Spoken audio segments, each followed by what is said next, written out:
Some weeks it is quicker than others, and that was really quick. Hello. We're live again. Look, 5 people. I mean, I don't really count myself among those 5. We've got 4 people and me, and that's nice. It's nice. Usually it's 4. Sometimes it's 3, like it was last week. This week it's 5, and that's fabulous. So let's go through one at a time and introduce ourselves. I'm going to point over there. I'm not going to be able to point directly at Jan. Let's see if Michelle can play this game in a minute, see how it works. But first of all, Michelle, introduce yourself and say who you are and where you're from and all that. So I'm Michelle Frechette from GiveWP, and I also work with Sentry Hosting. And I am this morning in New Jersey, but I'm from Rochester, New York. Ah, nice. Sentry, we'll get a mention later, as well as GiveWP. Yeah, so I'm gonna pass it to you, Michelle. And yes, oh, nailed it. Very good. No pressure on me. No pressure. No. So, okay, introduce yourself, Jan Koch. Yeah, I'm Jan. I'm from Germany. I am hosting the WP Agency Summit and some other summits in this space, and I'm working with Cloudways as a Cloudways Maverick. Okay. Now let me try. This is really so difficult. Hang on. It's going from me to Michelle. Michelle, pass it on to Jan. Jan down to Bernard. Nice. Hello, Bernard. Okay, I'm from Austria. I guest here on a regular basis, it seems, working on my own company and helping out promoting pods. So you will hear the occasionally drop in of pods, just silently, sneaky. Well, that's fine. Let's continue. Let's do it. Okay, so it's from me to Michelle, from Michelle to Jan, from Jan to Bernard, from Bernard to Paul. Or I could have just done that, but it was way more fun, wasn't it? Hey, Paul. Hello, yeah, Paul here.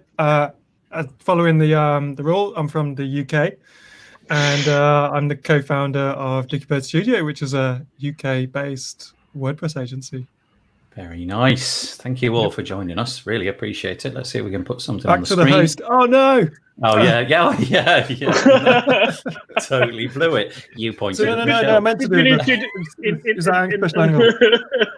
It's so not intuitive, is it? You go. I always went the wrong way at the beginning, every time. I was messing with my shoulders to try and figure it out, and I still got it wrong. I noticed today, Paul, you are at least a safe distance away from the unicorn spike. That's good. Because on previous weeks, I've different angle you're using on the camera. Actually, I've always been afraid that you're going to poke your ear out. You know, it's going to just get right in there. But no. Okay, let's say what we're about. Remove that. No, add that. There we go. So this is us. This is WP Builds. We have this website over at wpbuilds.com. And one of the things that I want to mention is this deals page just here. This is cool, actually. I really like this. So we didn't ask for any of this, but these companies just reached out to us, and not one of them that I've put on have I been asked to take off. So these are like 365 days of the year, more or less permanent deals, which you can get hold of. So that's at wpbuilds.com/deals. Next one is this one. If you go to, where is it? Go to the subscribe link. You can find out about deals by filling in this form, this blue one, and we'll alert you when they come out, like we did with GiveWP a couple of weeks ago. And we've also got things like this form, which enables you to find out about the content that we produce each and every week. Podcast players, all that good stuff. Facebook group's pretty nice, 2,000, nearly 2,700. And they're all very polite. I'm not joking when I say it's a very polite group. That means a lot. And I don't know how that happened, because neither David nor I are particularly polite. But there you go. This one here gives you a news archive. This is what we're talking about today. It's this link here. We're always in the top left. Today, the theme is cows. I don't know why, but it's cows this week. And this will be the article in question. I'm getting to know this patter a bit better now, so I'm going to just do my patter, if that's all right. We are covering the WordPress. Lacey's gone.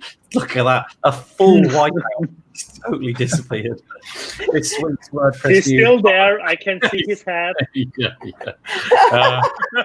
Right. Yeah. I'm so sorry, Paul. It's the technology. It's not on purpose. This is... sorry. Yeah. Sorry, not sorry. It's covering the WordPress news for the week commencing, last Monday. So it's basically the previous week. And if you want to make comments so that you can cover up Paul's face, then go to wpbuilds.com/live. You'll need to be logged into some kind of Google account because it's YouTube. Or if you go to wpbuilds.com/Facebook, that'll get you into our Facebook group and you can make comments there. A few people have done exactly that. Let's see what they're saying. Hello, says Leo Mindell. Says Leo Lacey or Paul Mindell. Jan saying hello, but we knew that one already. Cameron Jones saying hello. Whoever you are, Facebook user saying good morning from the USA. I very much appreciate it. Beth Livingston. Beth, if you're still listening and you wish to comment, you have to click the little StreamYard link in the show description above the video, and it'll allow us to know who you are. But you can stay anonymous if you like. And Chris, as always, a very regular and welcome guest. Thank you, Chris. The longer the comment, the more of us disappear. That's right. So last week, can we get up to myself too, so that only Michelle and Nathan are in there? Yeah, that'd be good. So if you want to spend the next 2 minutes, Jan, just creating a lorem post that's really, really long, a lorem comment, and then I'll just see what happens. We'll do that later. The this is the post though. It is all about stuff that happened last week. It's number 121. Let's get stuck into it. There's quite a few bits and pieces. This is a little bit technical. It's not something that I particularly want to dwell on, but I might as well mention it. jQuery is being updated. I just don't really find myself interacting with this kind of stuff on a day-to-day basis, but I know that many of you will. So you'll just need to be... a performance impact, though. Yeah, definitely. New jQuery should be a lot faster. Thank you. Yeah. So the plan here is really for developers and people who are making themes and plugins and so on, just to give you a heads up. So if in any way, shape or form you interact with jQuery, you just want to go and check this out to see how it's going to be migrated over the next couple of versions. Yeah, 5.6 is going to be testing, and then it's tentatively planned to come out in 5.7, which I think is like December this year. So you got a little while, but yeah, that's the first one. This one is kind of interesting. This is a kind of almost should have gone in the community section, but I put it in the core section because, well, it's going to be coming out in core. This thing called block patterns. Now, if you use a page builder like Elementor or, I don't know, Beaver Builder or something like that, you'll be familiar with what this is. This is those modules or elements that you drag in where there's pre-configured layouts. So you've got a header text, an image over here, and a button down there. And every time you drag it in, you can then start to play with it. Well, that's what a block pattern is in Gutenberg. And they're going to ship a whole bunch of them in core. So it's going to just come out of the box. And they basically want to know, what should we have? So that's what this piece is about. And I think I will actually assist with this one because I think this is quite an important development. But I don't know if any of you guys have used any of this or if you've got any things that you'd like to be pushed in. Feels to me like we're going to get testimonials off the block and maybe stuff like this, just simple image or number, something like this. But yeah, I just think this is a nice idea. Any comments on that? Yeah. I think there's some problems that have been highlighted in the comments of the article. There's always these ones have always got some really good contributors in the comments, and a few of the people are saying that the API for how the block patterns works isn't particularly efficient at the moment. So the problem will probably be is that if you've got 10 different plugins that are all pulling in block patterns, then you're going to have quite a lot of bloat coming in, and because user interface, you saw that one for just to see one block pattern, it's quite big in the user interface there. Some of the commenters were saying that possibly the API and the way that it works might be better to solve before block patterns is a really big thing, for especially pulling in the core ones. And then also a few of people were talking about the idea of a block pattern directory, an official block pattern directory as such. Mm-hmm. And perhaps that might be a better idea, that actually instead of block patterns being pulled in by plugins, when you that maybe there's a core block pattern directory, and then when you install a plugin, let's say I don't know, generate blocks or something like that.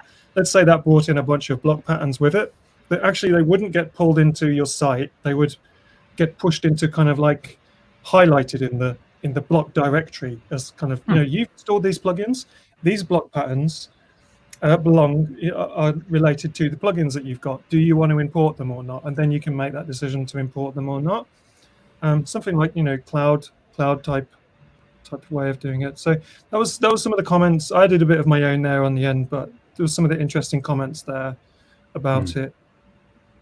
It just seems like this is going to be what most people are using. Give it 2 years, when most people who use WordPress, who don't want to spend money on a more complicated page builder, just happy with the functionality that comes out of starting gate with WordPress. If there's a ton of stuff in there that's adaptable and usable and configurable, it just seems like this is the way it's going to go, right? For 90% of the users. I think some of the worries were like, for instance, like let's say a big plugin is kind of like, hey, you get our plugin, it comes with 30 blocks and 200 block patterns, and you're like, oh great, I'll install the plugin, and now you've got 200 block patterns in your little sidebar when you're trying to add them.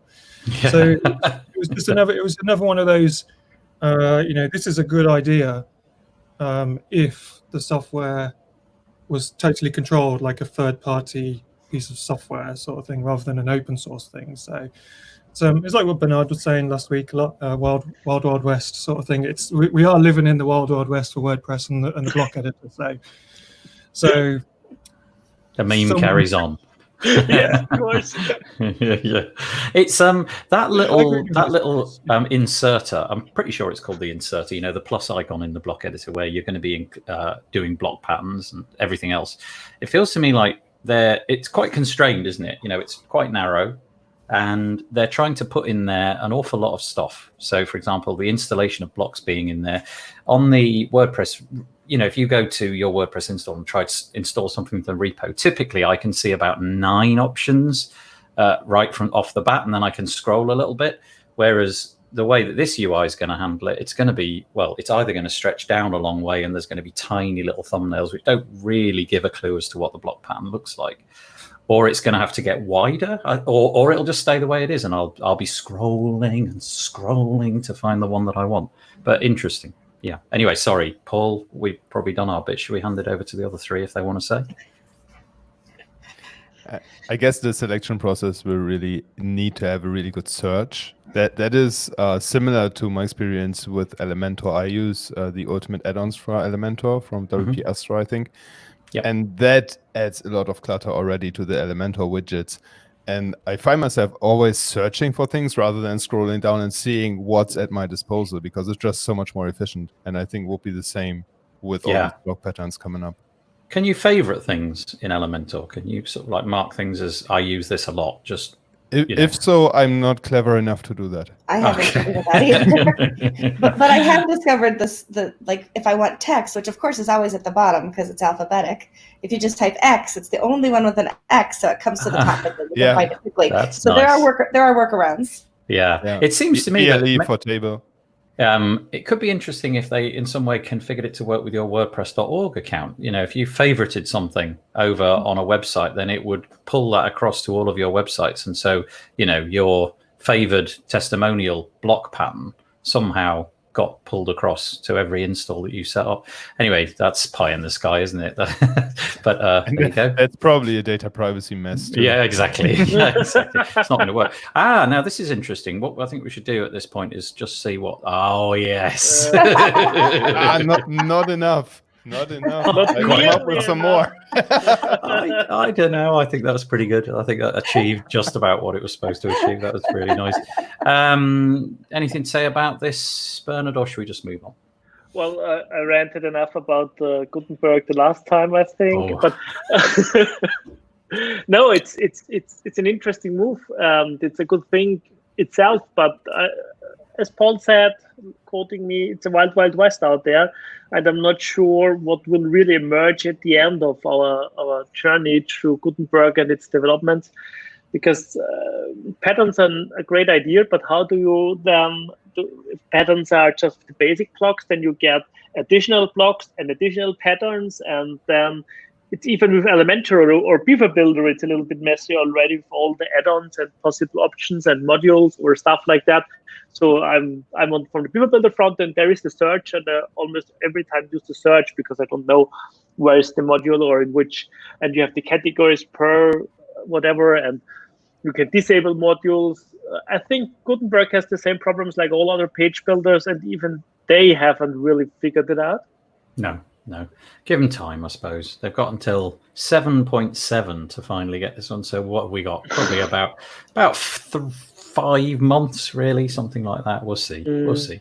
I'm happy with the rate of improvement, and all of these things are, we talk about them, and then 5 months later, they always seem to get sort of ironed out, and the solution seems to be fairly elegant in my experience. This is a sad piece of news, though. We're on to the community section now. This is, typical, I suppose, of the world at the moment. But WordCamp Tulsa was cancelled. A lot of these events have moved online, but WordCamp Tulsa have decided to completely kibosh the event altogether. It was due to be on the 29th to the 30th of August, so it is fairly close. And rather than go part online, part live, or any combination of the two, they've decided to just pull it until next year. There was a thought, because I know that the United States has opened up, of having a hybrid event, but then they just thought, you know what, how are we going to get sponsors for this? How are we going to hire the video crew that would need to be in every single talk that would then pipe it out live to the world? So sad, but there you go. Yeah, one of the things to remember, I mean, I've organized so many WordCamps, is that it's all volunteer run. And, having an in-person event for a day is less of a time consumer than actually trying to orchestrate an online event for a bunch of volunteers. And so it's made it much more difficult to navigate as a group of organizers. And so that's, I think, why you've seen a lot of them. And it's also hard to gauge engagement. So, at WordCamp Kent and WordCamp Denver, they might have, given away thousands of tickets, but how many people were engaged? How many people were actually visiting sponsor booths and those kinds of things? So it's been an interesting year to navigate. Yeah, it's gone anyway this year. Hopefully it'll be resurrected next year. Sorry. No, go on. Oh, I saw some news items about really big companies. For instance, Microsoft has decided to cancel all its physical-based events until July 2021 at the very least.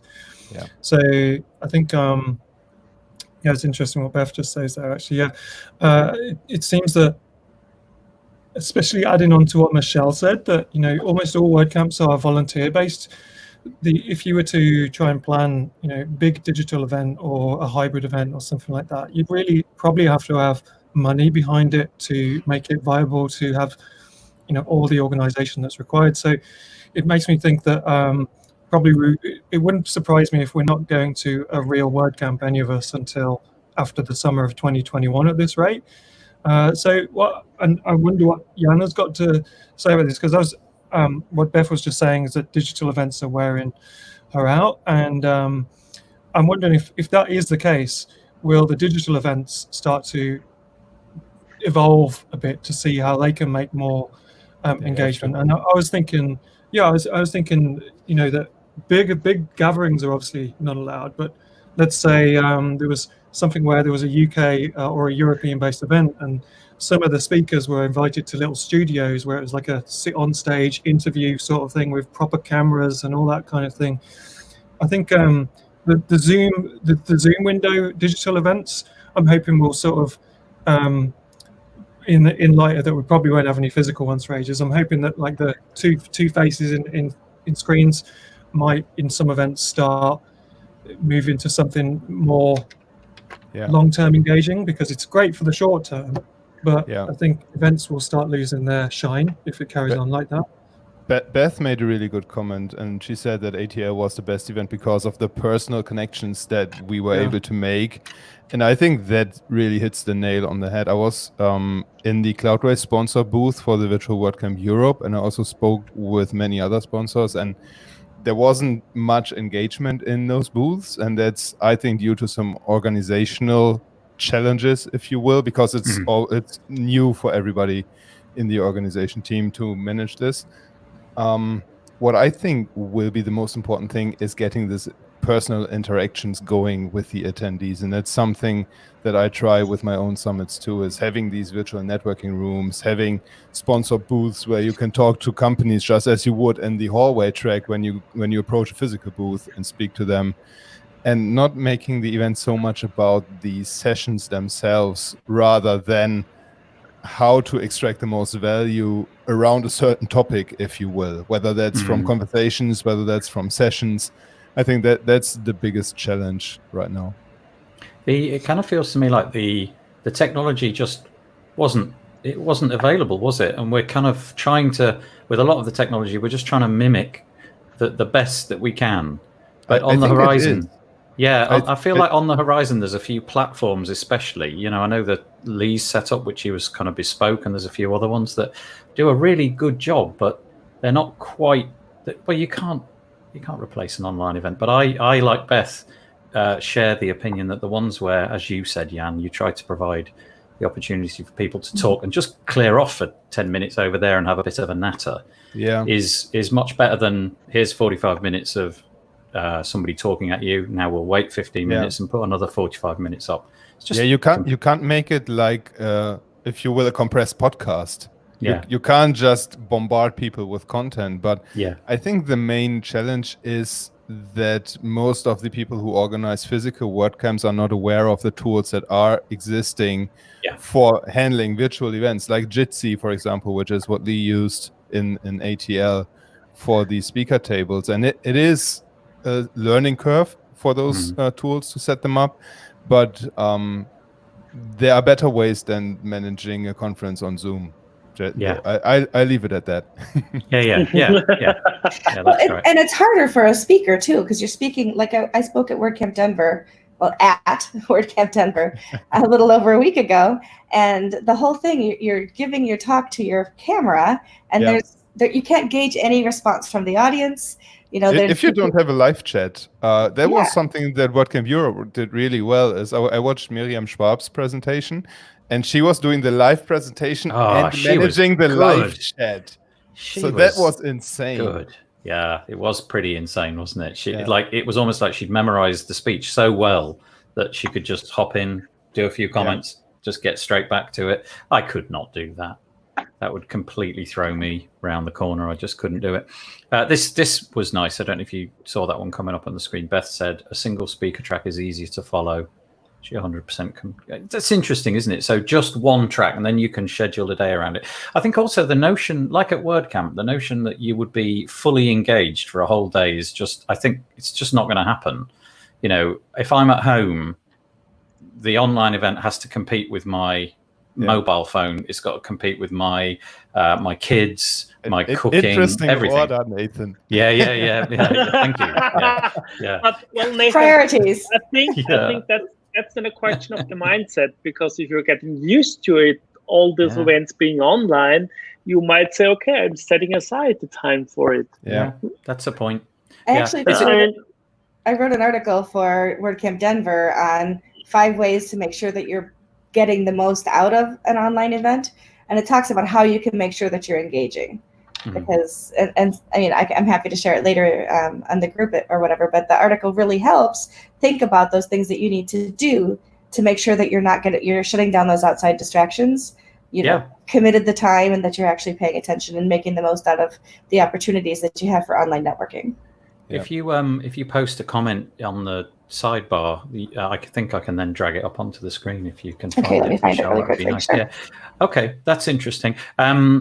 It's a fascinating debate. I think Paul might be right. You know, who knows? Even if they do put these events on, what are the audiences going to be like realistically? Is it worth putting it on if 33% of the people are willing to show up and the other 66 say they're just not in a million years are they going to get on a plane just yet? Yeah. We'll have to wait and see. But I did miss an article out. Thanks, Jan, for spotting that. I know, Paul, were you? Go on. Yeah, I was just going to say, we were talking about ATL, and I know Lee Jackson is probably planning his next event and his next move. And I know that there was talk about him doing like some micro events and then a bigger one or something like that. And you know, I would love to see a situation where, you know, there was like these micro events that were safe to go to, small studio audiences recorded, and some of those recordings that have that live feel, and then broadcasters talks on the full digital event, for instance. So there's a kind of you know, there's a bit of an atmosphere. I think with the digital ones, it's if you go to a digital event and you don't have genuine goals of what you want out of it, then you will probably disengage quite a lot. I mean, when I went to Jan's event, the Dopey feedback event, I genuinely wanted to meet some new people in the WordPress community because it was the start of lockdown and everything. And so myself and Bernard were in the hallway track almost every evening, actually, hanging out with some of the people from Codable and some of the other people. And we genuinely all made some new contacts and friends there. But we were only a tiny portion of the full attendees.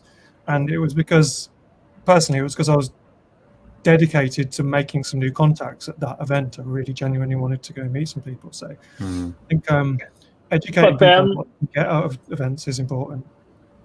I mean, it depends. I mean, if you take a regular WordCamp, I'm sure there are plenty of people who just go to the sessions and go home. I mean, we can compare our way of seeing those events for connecting, or because sometimes it's just interesting to one talk or the other one, but the rest is, I mean, it's not useful for us, or we prefer the whole way to talk to other people. So I'm not sure to how many people these thoughts apply, like that they miss those things because they don't know about them or didn't ever get really involved into it. Because for us, it's more like the business perspective, and for them, it's like learning about stuff, evolving maybe into our way of thinking about WordPress. Yeah. Well, we'll see. We'll see as the year goes on. I can't see myself going to anything live this year, but we have to revise that as the crisis exacerbates or alleviates. Let's see. Jan, thank you for pointing out that I missed out this one. This is I don't know what happened. I think it just went to the end of my browser. You're getting old. I think I've achieved elderly status now. This is JS for WP. This is a live workshop. It's all online. Speaking of online events, this is the 8th, so starting in a couple of days' time, Wednesday through, what'll that be, Friday? 8th, 9th, 10th, yes. And this is just full of really nice people. I should probably get rid of that cookie notice, shouldn't I? Including a few people like Miriam who've been on the podcast. So it's completely and utterly dedicated to JavaScript. So if that's your thing, seems to be a very large focus on blocks. If you scroll down here, the word Gutenberg comes up again and again and again and again and so on. But great. This is where it's all going, right? So totally free, starting in 2 days' time. Register for free right here. It feels like quite an accessible event because some of the names of, if you look at the top few names, not the people, the titles of the talks, static approach, using ACF, converting shortcodes, reusable blocks. This is all stuff that doesn't feel like rocket science, completely out of my depth to watch. Which is normally what I'd expect from a JavaScript based event. So this doesn't look just for the super clever people who actually know how to do proper code. We're expecting a full written report this time next week then, Paul, in that case. Thank you. Probably not going to watch it. No. I do have a question, though. What do you guys think about these hour blocks for presentations rather than keeping the presentations on for like 24 hours or something? Because as we said, they clash with our other priorities. So my guess, my take on virtual summits always is to keep the sessions on for 2 days for free so that you can watch them at your convenience. Whereas with this setup, you are pretty strapped for time. Yeah. What was that? Well, just 1 day. I confess that's dropped out of my memory. Was it just 1 day you get it after the fact? 2 days, I think. The first 2 one days. might be contributor day or something. And then they have 2 days of presentations. I don't know. It's an interesting one, isn't it? My feeling is that, if you're really desperate to see something, you'll probably allocate time to it. Is it like the traditional model of it goes behind a paywall after the fact? You sign up for a kind of all-inclusive bundle and get everything forever after the 2 days is over. Is that the model they're approaching? On my end, it is. Yeah. I'm not sure for theirs. I think so. Well, I think some of these guys will want remunerating. Certainly Zach Gordon probably has put a lot of legwork into this. It probably is a lot of value. I mean, all the people on that list are pretty, they're authoritative. They know what they're talking about, and so hopefully the content has been distilled and filtered and made into really nice presentations. So I'm just looking at I'm just looking at his older summits or conferences, and it seems that the content is online on his website for free. So Yes. that answers my question. There you go. It's going to be alive forever. But I like your model as well, Jan, because I think that it's okay to be remunerated for all the hard work that you put in. You know, the advantage of being it like on a real sketch article, besides the time zone issues, is that you can have a real Q&A afterwards, because with all those recorded sessions, there isn't any real interaction.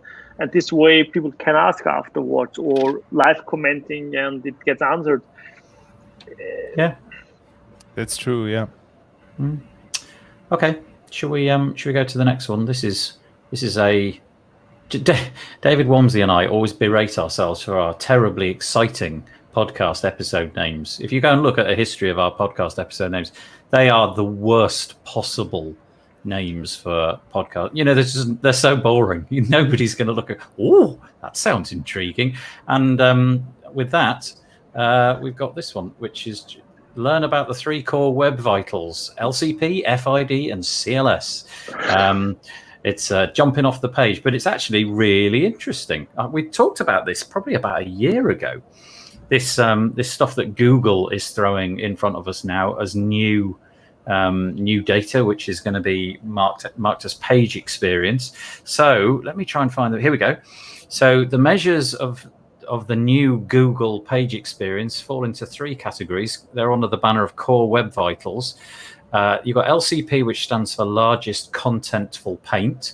So this is how long it takes for the biggest piece of content to appear on the screen. I don't quite know how that's measured presumably after the fact. It kind of weighs up what is now fully loaded on the page and then says that was the biggest one and it took this long.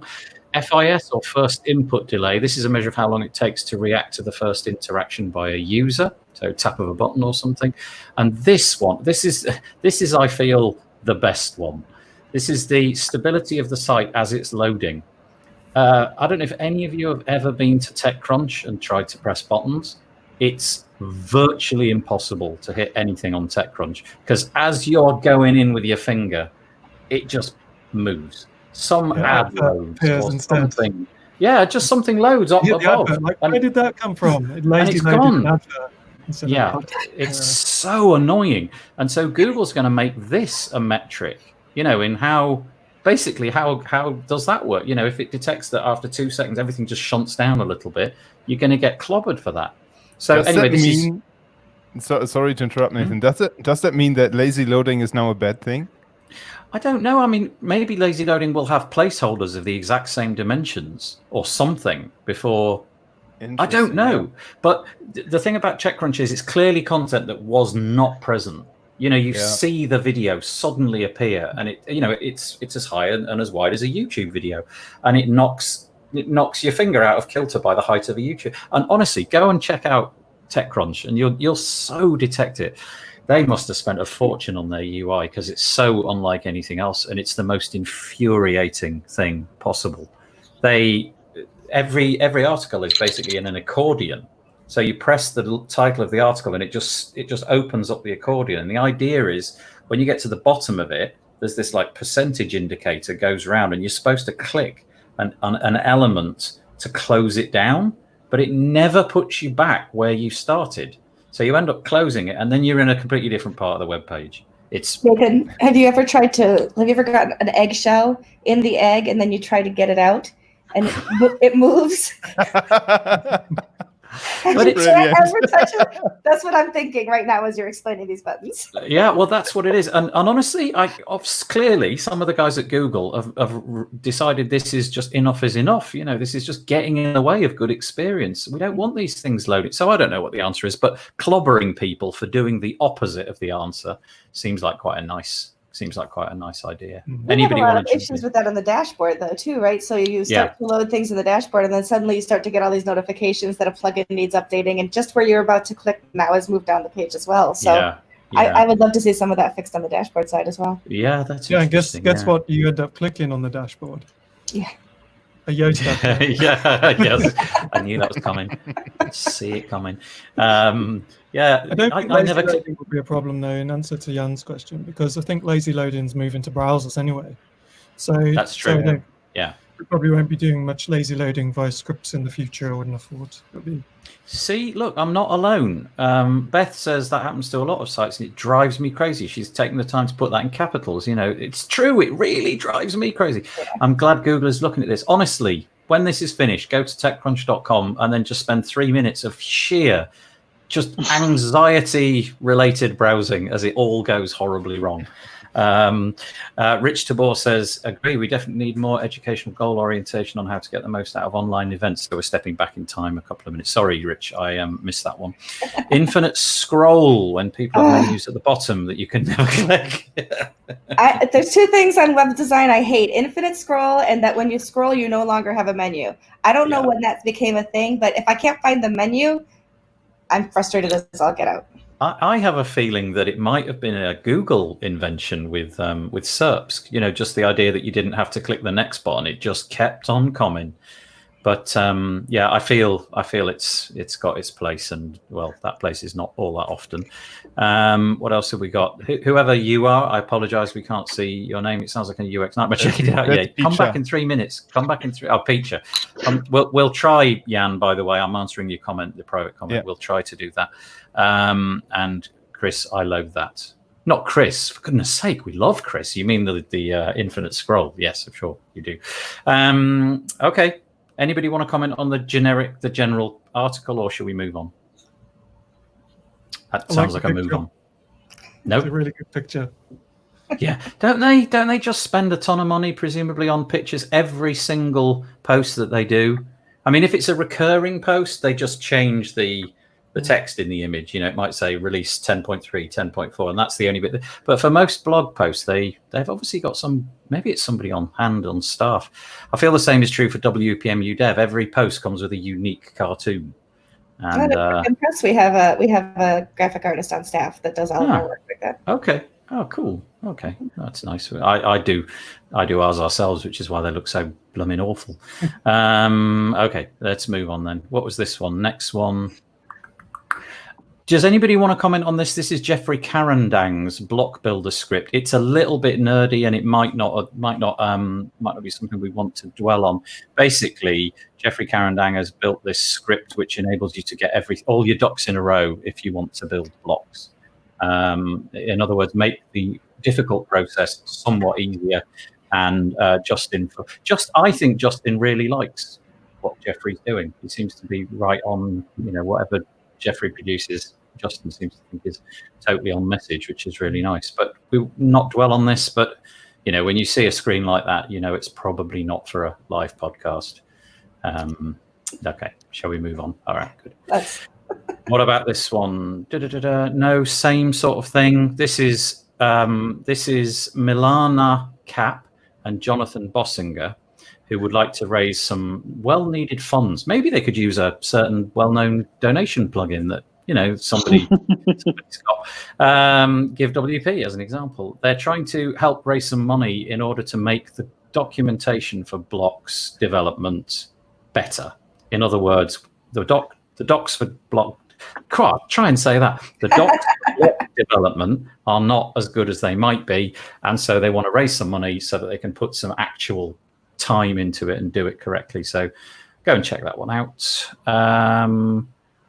This is just interesting for me. I'm just throwing this out there. Everybody's probably going to shoot me down. I use local. I'm going to say local by Flywheel, but it isn't called that anymore. It's just called local, and I really like it. And they launched a relaunch of it, I don't know, 6 months ago or something, called Lightning, and it's fast.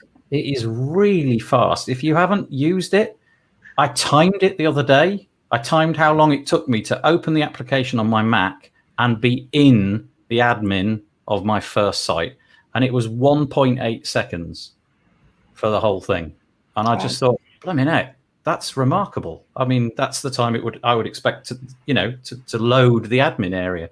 So anyway, they're now planning to launch a pro version, which is hosting platform agnostic. In other words, it will go up to whatever hosting company you're using, as you might expect, really, from a product like this. But again, I'm droning on, I feel. What else have we got? WPMU dev. Don't know what you feel about this, right? Let me just find the UI. They've got like this application in their hosting environment. What do you reckon? It's like an FTP client. It's their file manager. Does that UI look a bit kind of dated to you, or is that what you'd kind of expect these days? It's an existing UI from what cPanel uses, but I think it's just they've just basically put a file editor into their hosting, which is actually pretty useful, because everyone was used to that with cPanel hosting, and then you don't always get that with cloud panels and stuff like that. But when you do and you suddenly need it, it's really, really super useful. Like if anyone uses the anti-malware tool VirusDie, when you install that, you actually have a file editor in the VirusDie nice panel. And that's like, just when you can't get into something for whatever reason, like, I need to set up a new access key for this or that and that. Do you know what? I just need to disable a plugin. I just need to add an underscore at the end of a plugin name. You just dive in and do it. Did it this morning. Accidentally put two-factor login on a website without setting up the actual two-factor authenticator.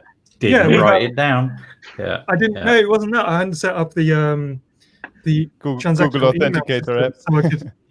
So I couldn't get in. I was like, oh great, I've locked myself out completely. But I just disabled the plugin. And that was the easiest way to do it, and it's useful. I did that for one of my banking accounts when I dropped my phone, and then the Google Authenticator app wasn't transferred to the new phone. So I had to reset all the credentials for the banking account. I wish they had VirusDie. I have a tip for that, actually. I don't know if it's a good tip or whether Google comes with this now. I'm just going to open my phone. I have one called Authenticator Plus. This is on Android. I don't know if it's available on iOS, but it uses an encrypted folder on your Google Drive to back it up. So all of your encryption tokens just get backed up to Google Drive. So when you go to your new phone, install the app, you can then authenticate your Google Drive account. It socks up the data. You've then got to type in a code, which hopefully you remembered, and you're good to go. So that's a good little tip, for you. Speaking of good little tip, Paul gave me one ages ago for this exact thing, and I bought it last week because it was on offer, and that was Cobalt App's Instant IDE, which I really like. Don't know if anybody's played with that. I know Paul has, but I totally love it. I think it's what I'm going to use now. I have this mission to go for 6 months on a Chromebook, and the IDE is like the killer thing. I'm sort of partly there with like Photoshop alternatives online. They're not as good, right? Video editing is going to be a killer. Audio editing is going to be a killer. But IDE, it's problem solved. It's done. Thank you, Paul. Yeah, we use that as our main IDE tool. Really, the main one, right? Yeah, because it also, I don't actually know how to set up all that SAS, CSS SAS stuff using scripts and terminals, but Instant IDE automatically does it for me, so I can use CSS SAS stuff on websites and themes without having to know how to do all the whatever that complicated stuff like gulp or all those different things are. I don't even know what those things are, but I know how to do SAS. And Instant IDE has a compiler built into it, so it just makes things really easy. I think it might still be on offer. He had this quite ingenious offer where you, if you got it on day 1, it was 50% off. Day 2 was 40% off. Day 3, so it might still be on 10% off. But it's $49 a year. Now I know that if you went to, I don't know, Sublime Text or some other thing like that, you can probably pay a similar amount. Get it for 3 years until the next major update. But I just thought it'd be nice to have it all there. The only hesitation I had was the security model of it. I was thinking, man, that's just asking to go wrong. And then I looked into it, and he's really tried pretty darn hard to lock that stuff down. It's totally separate than your WordPress install. Yeah. So it just puts a file. It's a bit like putting PHPMyAdmin on your server and then taking PHPMyAdmin off when you're finished with it. Yep. And it's cool. It installs it. You install it from WordPress, but then if you put an accidental wrong semicolon in somewhere and you destroy your website, you can still just carry on using the editor to fix it, rather than your IDE and WordPress have just died because of one semicolon. Yeah. Okay, let's move on. That's interesting. Got stuck in the IDE conversation. What's your favorite IDE? It's hosting. Favorite IDE. And now we're on to plugins, themes, and blocks. This section here. Oh, look at this one, the first one. This is all on you, Michelle. You're going to have to tell us all about this. Secretly in the background, I'll try and load the URLs that you gave us. But the headline is 2.7 of Give WP brings donation form templates and per form Stripe accounts. All fairly self-explanatory, but not as much detail as we'd like. So hit us with the 2.7 update. So this has been something that's been in the works for a while. They've been working on development for this. A lot of donation sites, etc., give you the ability to put photos at the top. They have a kind of a nice little box they deliver things in and a multi-step form. And traditionally, and I sent you both forms so you can look at the older form that we have. Our legacy form puts everything on one page. It kind of fills top to bottom. You can have a featured image off to the side, and it works beautifully. And I still love those forms very much, close to my heart. But the new form actually is just really more dynamic. It's a multi-step form. It kind of walks you through things, and it's really, we've done a lot of styling on our forms on our site to show you what you can do with CSS, for example. And people are always saying, I want the form that looks like that. And now they can have the form that looks like that because we've made it possible through these templated forms. So let me just put them up because you gave us Sure. two nice examples of what the old ones look like and what the new ones look like. Let's start with what the old ones look like. At least sure. I think I've got this the right way around. Let's have a quick look. The old. Oh, that's the new one. The new. Sorry, I've got them the wrong way around. Right. So There we go. That one. Okay. So this is the old one, and you can see it's all linear. You just scroll top to bottom, fill it out, and then hit the donate button. In this case, I've sent you to my my podcast, so it's actually tipping the podcast barista. But it works the same way. It's the give form. Okay. And like I said, top to bottom. If you click over to the new one, you'll see it's a multi-step form. So I've styled it with an image at the top. You can click the Give Now button, and then it's going to the next section where you choose an amount. You see I've got the fee recovery already in there as well. So if somebody wanted to cover the cost of the transaction fees, they can. And then when you click the next button, it's going to take you to the section where you're going to actually fill out your information, your credit card information. You can use Google Pay on that form, and then also you can subscribe to the newsletter. So that's tied into MailChimp as well. So I presume it looks cracking on a mobile as well, because it feels like it would all just sit right inside the mobile viewport. What are you've obviously styled it with the sort of colors of your own podcast and what have you. Is that pretty easy to do? Is it all done in a UI? Or are we fiddling with CSS files or just clicking No CSS. boxes? No CSS at all. There's just an image picker, the whole rainbow, so to speak, and you can just slide around in there till you get the color you want, or you can enter the hex code if you know what the color is that you'd like. And there's back, should you make a mistake. This looks nice. I really like it. I know that Dan for what was WP and he configured something like this at great personal time, but now a lot of that functionality seems to just drop straight in. Is there an upgrade path? Could I, for example, get an old Give WP form and just click a upgrade to the new UI button, or do I have to start again? You would. It's right now. You would want to start again because we just released it, and so there's a few sticking points if you're trying to convert a form from old to new. So you're better off to just clone the form and change it, but you can update them if you'd like. I like it. I really like it. It looks really nice. Thanks. The other thing that came with this is the ability to connect to more than one Stripe account. And for most websites, maybe you only have one, but there are some organizations, especially nonprofits, that are maybe feeding into more than one Stripe account. So maybe it's a church, and they have a Stripe account for their missionaries and another Stripe account for their building fund.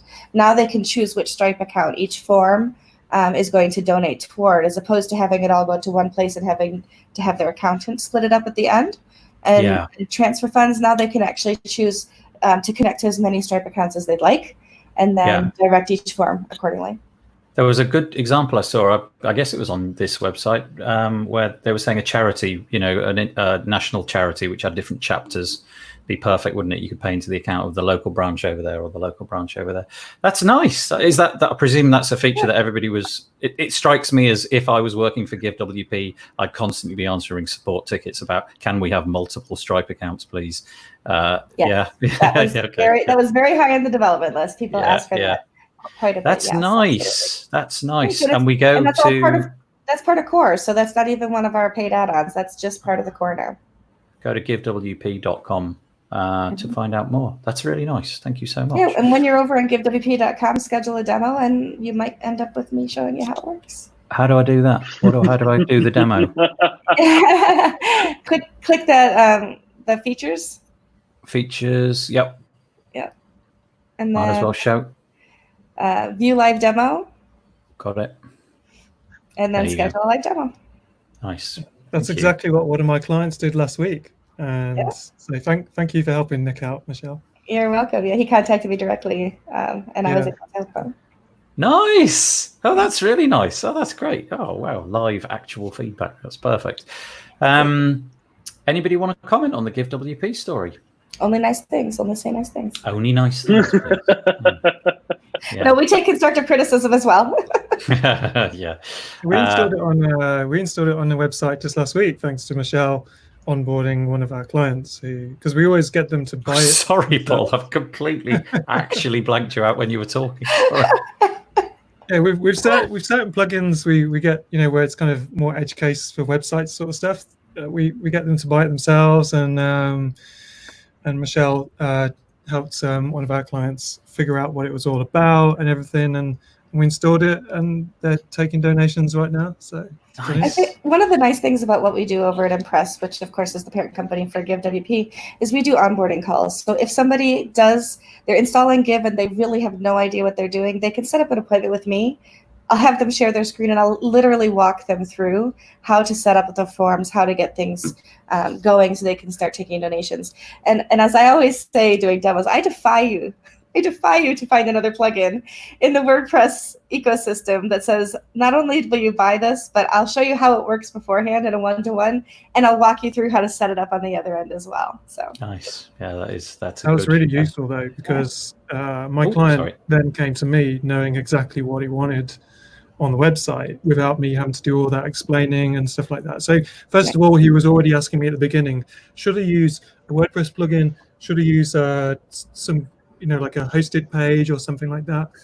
And I said, I think you probably should use but I didn't really know the pros and cons of each of them. I just knew that probably the WordPress plugin would be the one that I had to do some work for as such.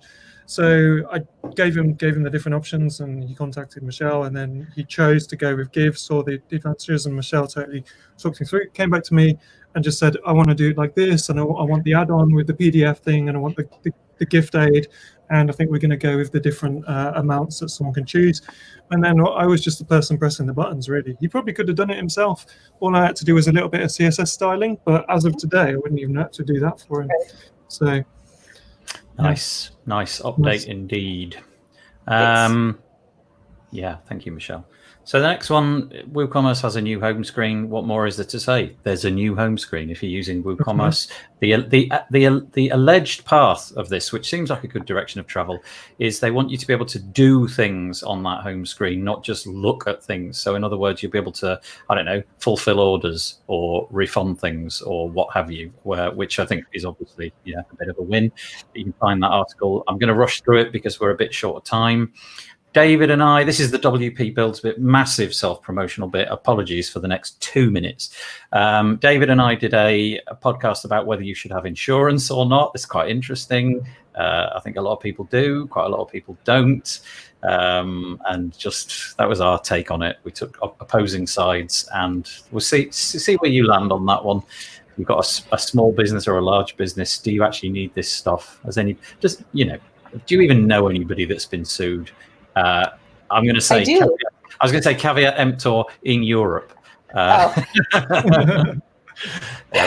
over here we're just too happy. We just we seem litigation everywhere. Seem to hit the lawyers a little bit less, I think. Okay, but the next one is. When When I was freelancing, I did have insurance, though. I had errors and omissions because I was building websites for people and doing their marketing. I wanted to make sure that if anything, if a 5% turned into a 50% off, that I was covered. So. Yeah. Okay. Well, go and have a listen. You hear what David and I say, somewhat controversially, I think.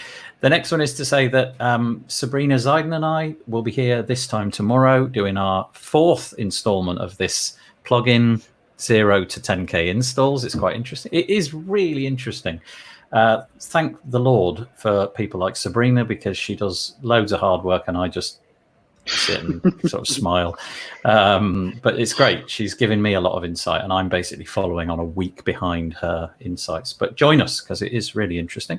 She's and the delightful. other one is, yeah, she is. Yeah, she really is. Mm-hmm. And the other one is to say, and I know, Jan, you probably want to interject at this point about something different, but I'm meeting up 2 days from now. So that's 3 lives in a row on consecutive days with Peachy to do our monthly UI UX session. If you've got a website that you would like her to offer some, constructive criticism of or constructive comments about the UI, then drop it into this form. It's wpbuilds.com/UI. And it's free, and she's amazing. And it really is insightful. Yeah, she really is. And speaking of Peacher, I know I got an email from you, Jan, about this. She was in cahoots with me about this as well, but you might as well tell us all about it. You may know more than I do. You speak to Peacher quite a lot. Yeah. Tell us about her new thing. The new venture that Peacher is embarking on is something that is really exciting, and it's a typography masterclass. So that is something that I know nothing about, and Peacher continues to educate me about typography. And the best example was, what's the difference between a typeface and a font face? So that's just one question. And just from that conversation, I realized that I don't know enough to maybe comfortably communicate with my clients about pick 3 typefaces versus pick 3 font faces. Whereas 3 typefaces is, for example, Times New Roman, Helvetica, and Arial, and 3 font faces is Times New Roman Italic at 300 weight, Times New Roman Bold, and Times New Roman Extra Bold.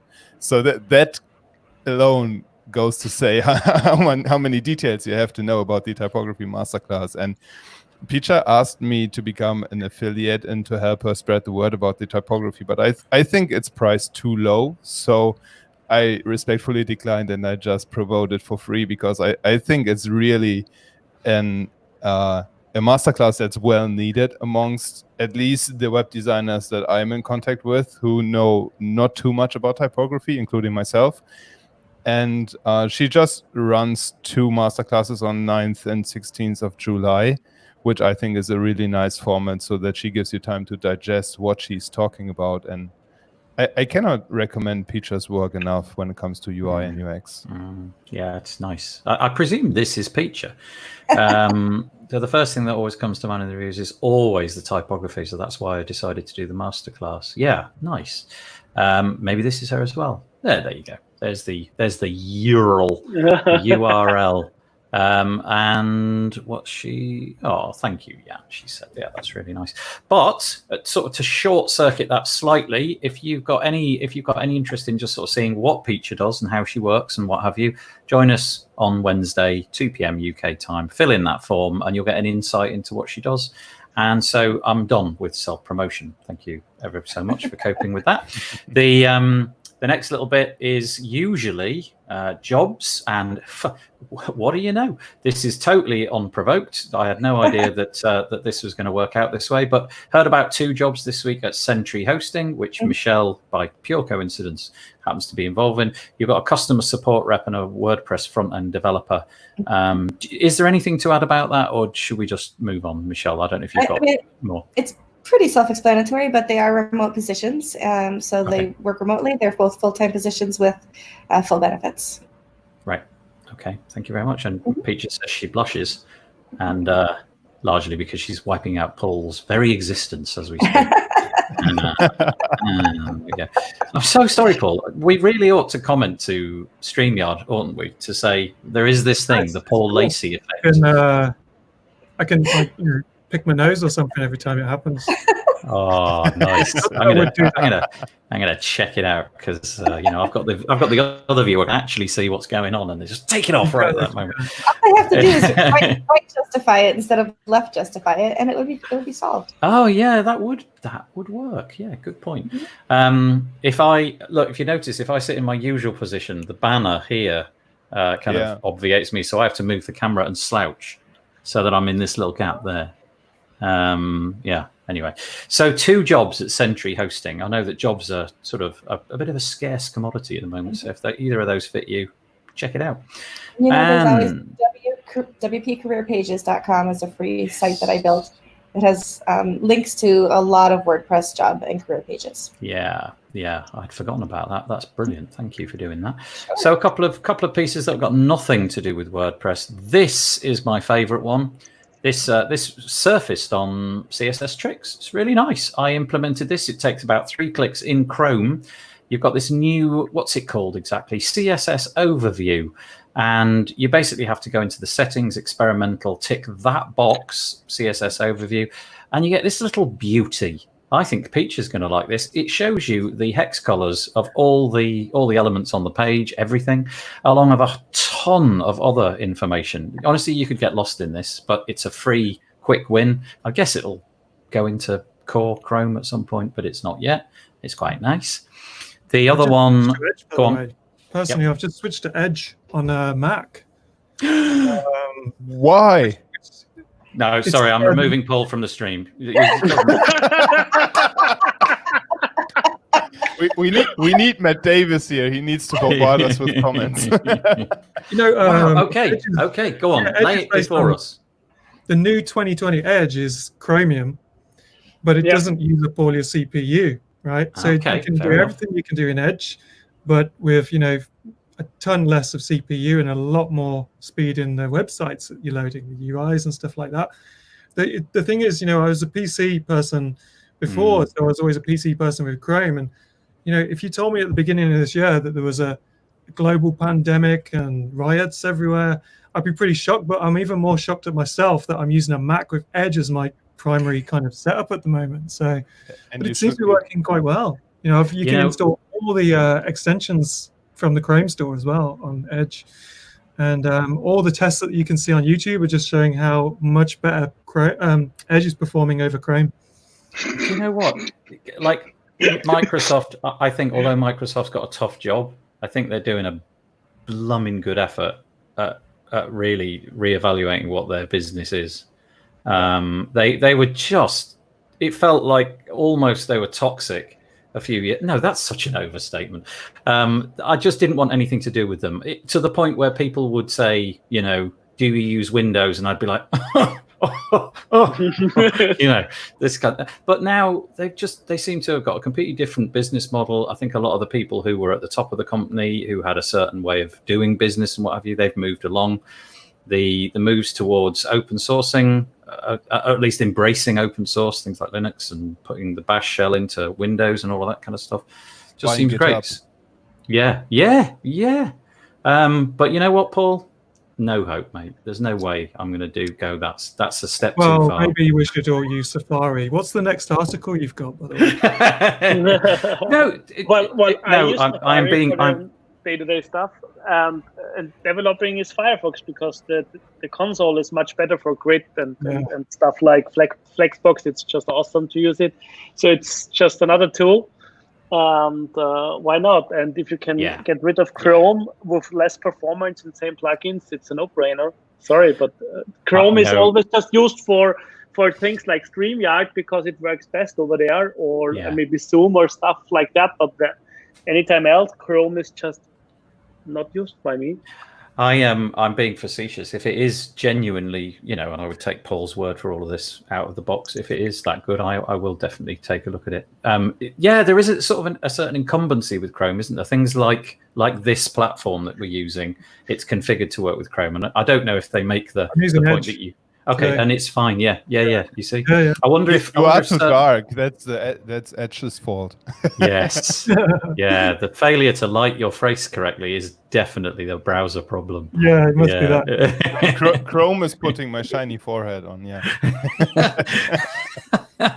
Peacher says, I don't like Chrome because the colors are terribly desaturated. Yes, she mentioned that in one of our UI sessions, and I literally was like, what? That's the browser? Yeah. You see, that's where her knowledge is coming in. I've heard this from others too, says Beth. People are raving about it. All right, okay. This time next week, I'll try it on Edge. And it'll probably be a much better show. Everything will be darker, But yeah, fair enough, Paul. If it's good, I'll give it a go. Speaking of which, you were obviously drawing attention, I think, to a Mac OS security blog, weren't you, just seconds ago, I think. Safari browser. Yeah, there you go. Oh, and it's dark. Oh, darn it. Yeah, I'm not going to go into this, but apparently the Safari, but it's not Whoa, what just happened? That was a bit jarring. I don't want to learn more. Go away. What is that? Go on, be gone. It's a fake version of Safari, but it's got enough permissions that it can masquerade as a real version of Safari, and it can get into all sorts of things that it shouldn't be allowed to do. But that's it.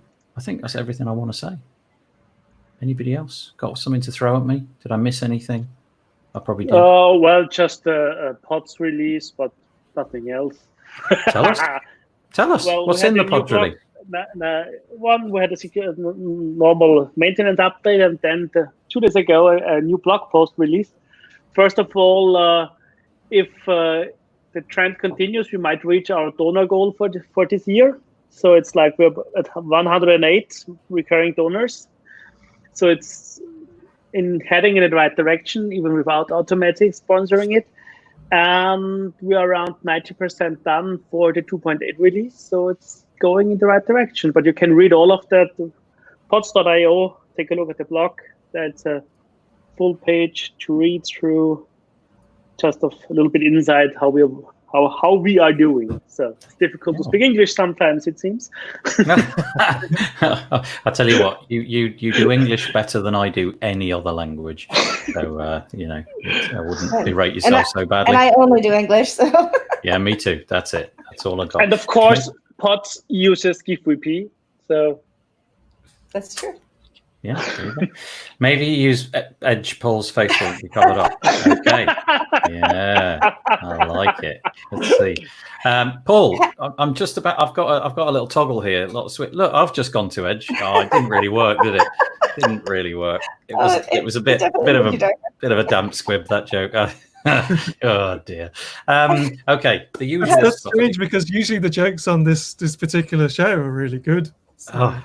Really? Bad jokes at best. Have you all discussed, and I forgive me if you have, I haven't heard every episode, but the all-female led or all-female upcoming release for WordPress? Paul has arranged a bit of a heist around that, actually. It's quite a nice little bit of synchronicity. Do you want to say, Paul, or shall I say? Yeah, so I think it's the release candidate for that particular release is 27th of July so far, which happens to be a Monday, I think. And we've invited Kirsty Bourgoin. I don't know how to say it, actually. I've never... Kirsty.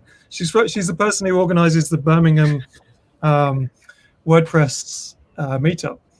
And I was on a speaker on their meetup the other day, and we was chatting about stuff, and then found out that she's actually on the team of people who is doing the sitemap add-on, the XML sitemap thing.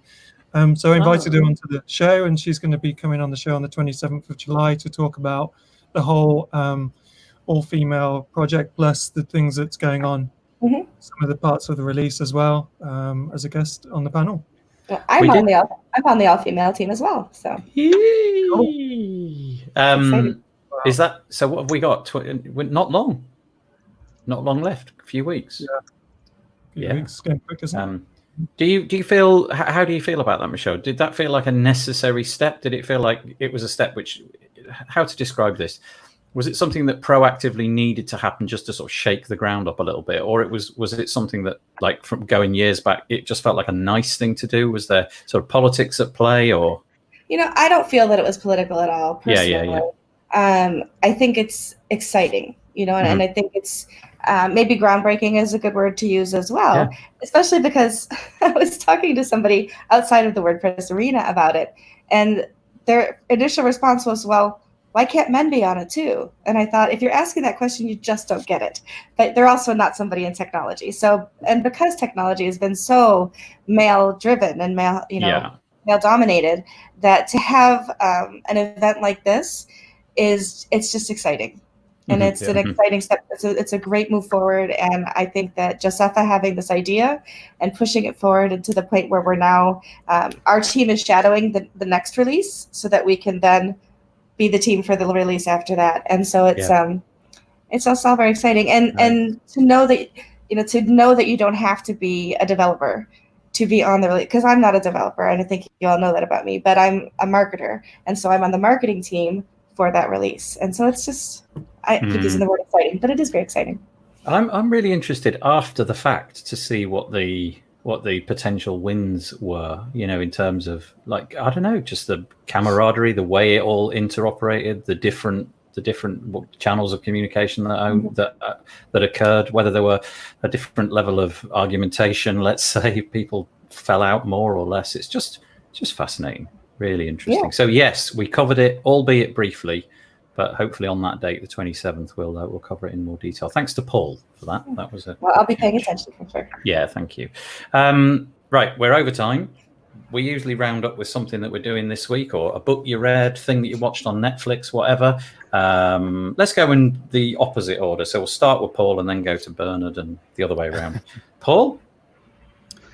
So I started this weekend learning Spanish on the, probably that'll last about 2 days, but it was the thing that our mutual friend Nathan Doug Belchamber was recommending. Yes, I looked at that. The Michael Thomas technique of learning new languages. And I'm finding it it's acceptable para mí.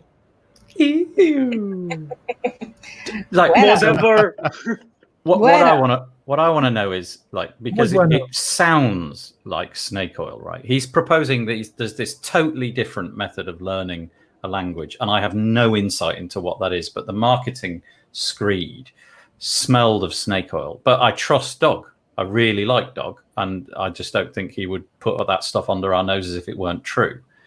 What's your take? A few days in. Well, I can have conversations about how good acceptable or not acceptable things are, or it's cool because it teaches you so many of the, especially with Spanish, how many of the words are actually the same, but with slightly different endings. So anything ending with ENT or ANT, there's kind of a rule that covers kind of 90% of those words. Like important is importante, and anything with ENT is ente or something like that. And yeah, I was stringing a bunch of sentences together, which was cool, quite quickly while I was taking the dog for the walk. It was so it was fun. So we'll come back next week and it'll be all in Spanish. The Spanish WordCamp. Do you know, like, I don't know, forgive me, the English education system or the British education system, it seems like we're woeful at getting foreign languages into our children, in that, it seems to me almost that every time I go abroad, I end up speaking English, feel bad about it, but just about everybody can speak English just superbly. And bravo, Paul, for picking up that and having a go. See how it goes. Yeah, nice. Thank you. Bernard? Well, nothing real special, only a bigger project is finished tomorrow, I hope so at least, and released, so going on fine. It's getting hot in Austria. Let's see. He just drops that he's releasing a product and then just moves on. Just That's not a product. It's just the weather. A bigger one. Yeah, straight into the weather. That's interesting. Okay, maybe next time, when it's released, you'll tell us more. Jan, what are you doing? I'm just trying to be a dad. I'm just learning how to interact with my daughter and how to cope with as little sleep as I've never had before. Oh, it's tough, isn't it? It is tough. It's a big transition. Yeah. You will get used to the lack of sleep, or you just change your rhythms. And good luck with that. Congratulations. Thanks. Can't believe I didn't say that at the beginning. Never get used to it. No, okay, that was a complete lie. Jan, you're screwed, mate. You're totally screwed. I do have plenty of coffee at home. That helps. Yeah. This is the key. That's all you need to know. So long as you got coffee, you'll be fine. Michelle, I've started drafting the outline for my next book. So. You're all awesome. You're all up to exciting things. I was going to say I'm reading a book on Kindle.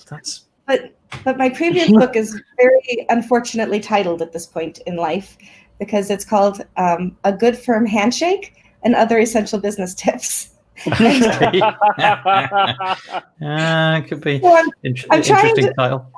I'm trying to think of a title that might stand the test of time a little bit better this time. Yes, that is interesting. Yeah, thank you for that. Yeah, I'm reading a book called Hooked, which is fairly old now, but if you're trying to launch a product, it seemed like a good idea to pick it up. And I'm about halfway through now, and it's blooming brilliant. Really enjoying it. I can't remember who wrote it, but it's called Hooked, and I highly recommend it. Beth wants to just drop a little comment about something that she's launching, a free webinar hosting next week. It's at wproadmaps.com/battle. I hope you don't mind me posting it here. No, of course not. There you go. Free webinar next week. Thank you, Beth, for posting that. That's good. Beth says, oh, enjoy it, Jan. She'll be 30 before you know it. I hope not. when you too, Jan, look like me with the grey hair, then she'll be 30. Yeah. But I won't have that beard. You can tell he's got kids here already. Yeah, my baby is 28 already, and it went very quickly. my oldest is 16, and it's going too fast. It's all just I'm just counting the days really until she sort of goes off to university or something, and thinking there's only like 700 days left. What are we going to do with these 700? And of course we're in lockdown. The answer is nothing really. Right, that's it. That's all we've got time for. I would say thank you to Michelle, thank you Jan, thank you Paul, thank you Bernard. Join us next week. We'll be here doing it all again. Really appreciate it. If you guys want to hang around for a minute or two afterwards, but I'll just shut this down quickly. But thank you so much. Take it easy, guys. Thanks for joining in the conversation. Bye, guys. Bye.